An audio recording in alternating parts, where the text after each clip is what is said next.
বদলের রান্নাঘর থেকে প্রত্যেককে শুভকামনা জানিয়ে আজকের পর্ব শুরু করছি। আজ আমি একটি ভেজ মোগলাই পরোটার রেসিপি নিয়ে এসেছি, যেখানে আমি ময়দা নিয়েছি। এটা আমি দুটো মোগলাই পরোটার আন্দাজে বানিয়েছি। এখানে আমি ময়দা নিয়েছি, তার মধ্যে রিফাইন তেল দিয়ে দিচ্ছি বেশ কিছুটা, একটু বেশি করেই দিব।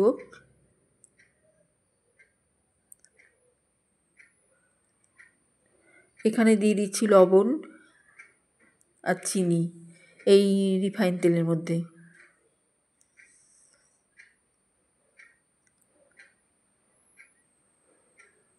সামান্য বেকিং পাউডার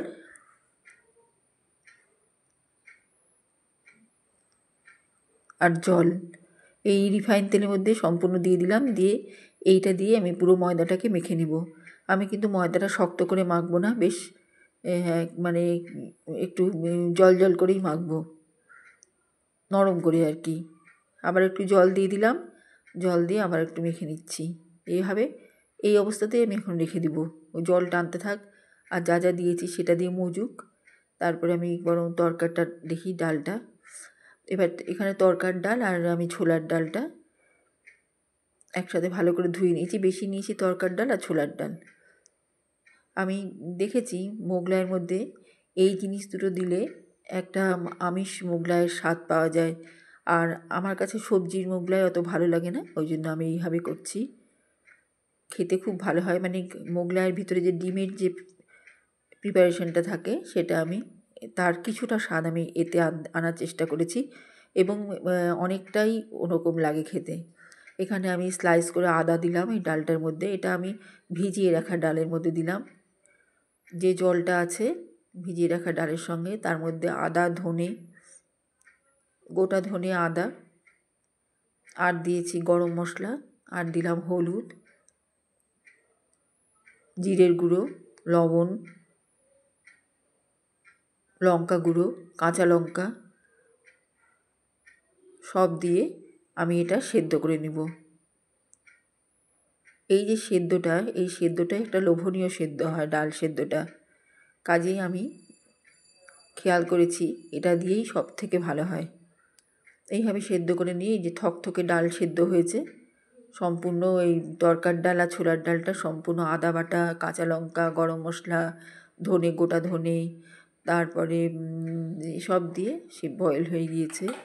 এবার দিচ্ছি এখানটায় গোলমরিচ, ধনে আর হচ্ছে হিং, এই তিনটা আমি জল ছাড়া গুঁড়ো করব, গুঁড়ো করে দিয়ে দিলাম। এবার ফ্লেভারটা আরও ভালো হবে। আমি এখানে আলাদা করে গরম মশলার গুঁড়ো ব্যবহার করছি না, কেননা আমি এখানে গোটা গরম মশলাই সেদ্ধ দিয়েছি, ডালে যখন সেদ্ধ করি তখনই দিয়ে দিয়েছি। এবার আমি আর একটু আঁচে এটাকে একটু গলিয়ে গলিয়ে গলা গলা করে নিয়ে নিচ্ছি।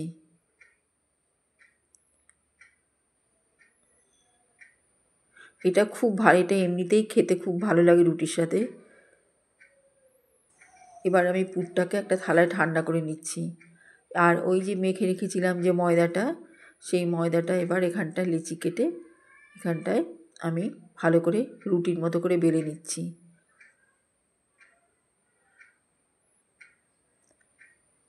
যারা মোগলাই বানান তারা ওই রকম লেচি কেটে কীরকম চাদরের মতো ঘুরিয়ে ঘুরিয়ে অসম্ভব সুন্দর একটা উপরের মোগলাইয়ের যে ময়দার যে পোর্শনটা তৈরি করে, ওরকম ক্ষমতাও নেই, সাধ্যও নেই ওরকম করে তৈরি করার। এটা যেমন ঠিক তেমন আমার মতো এরকম ভেজ মোগলাই বানানো তারা পারবে না, এটাও একটা চ্যালেঞ্জ। এটা খেতে সত্যি খুব সুন্দর হয়েছে, স্বাদে যদিও ওটা অনেকটা এগিয়ে, কিন্তু নিরামিষ হিসাবে এটা অনেকটাই ভালো। খুবই ভালো লাগবে খেতে এটা। এইভাবে আমি ময়দাটাকে, যেহেতু আমি একটু বেশি করে জল দিয়ে মেখেছি, এই জন্য একটু রবারের মতো হয়েছে, এই জন্য এটা টেনে টেনে আমি বড় করে নিচ্ছি। ময়দার লিচিটা যেটা রুটি বানিয়েছি সেটা দিয়ে টেনে টেনে পাতলা করে বড় করে নিচ্ছি। এবার আমি যে পুরটা বানিয়েছি এই পুরটাকে মাঝখানে দিয়ে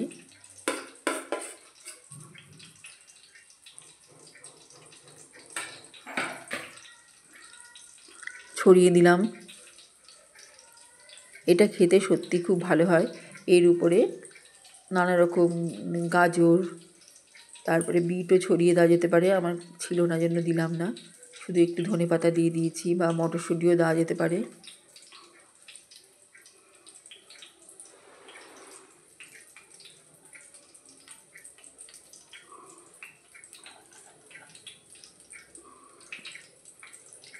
এখন এখানে বেলতে গেলে ছিঁড়ে যাবে, খুবই পাতলা হয়েছে ময়দার লেচিটা, রুটিটা আর কি।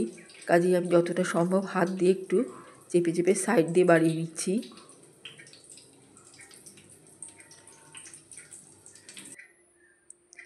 এবার রিফাইন তেল গরম করে আমি ভেজে নিচ্ছি এগুলো।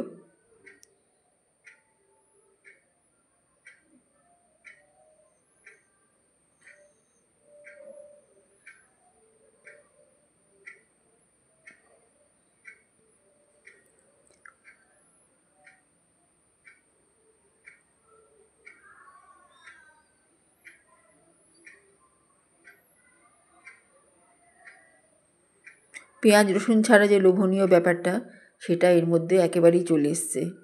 এখানে হিঙের গন্ধ, ধনে, গরম মশলা সব দিয়ে একটা অন্যরকম সুঘ্রাণ তৈরি হয়েছে। আমি আর একটা এরকম লেচির মধ্যে করে রুটিতে এটা বসিয়ে নিচ্ছি, যেমন মাঝখানে বসিয়ে নিই, সাইড দিয়ে করে দেবো, ভাঁজ করে দেবো। এর উপর দিয়ে একটু ধনেপাতা ছড়িয়ে দেবো।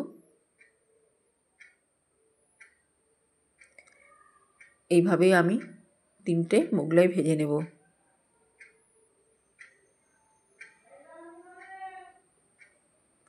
এটা যখন এটাকে একটু টেনে নিয়ে এটাকে কভার করে দিতে হবে, একটু ছিঁড়ে যেতে পারে ওই জায়গাটা, হাত দিয়ে একটু চেপে দিলে আবার বন্ধ হয়ে যাবে।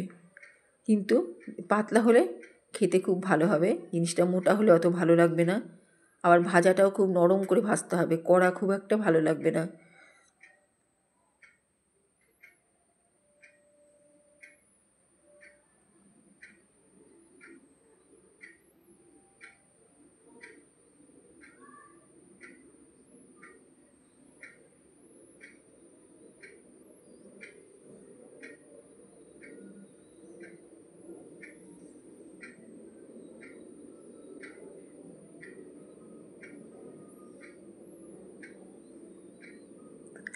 দেখতে খুব একটা খারাপ হয়নি,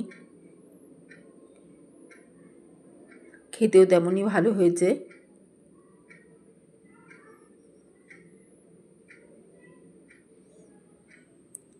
আমি বানিয়ে আগে বাড়ির লোককে দিয়ে পরীক্ষা করিয়ে নিয়েছি যে এটা আপলোড করা যাবে কি না। সবাই বলল খুবই ভালো হয়েছে, অবশ্যই যাবে, এটা ভেবেই আমি এটা আপলোড করলাম।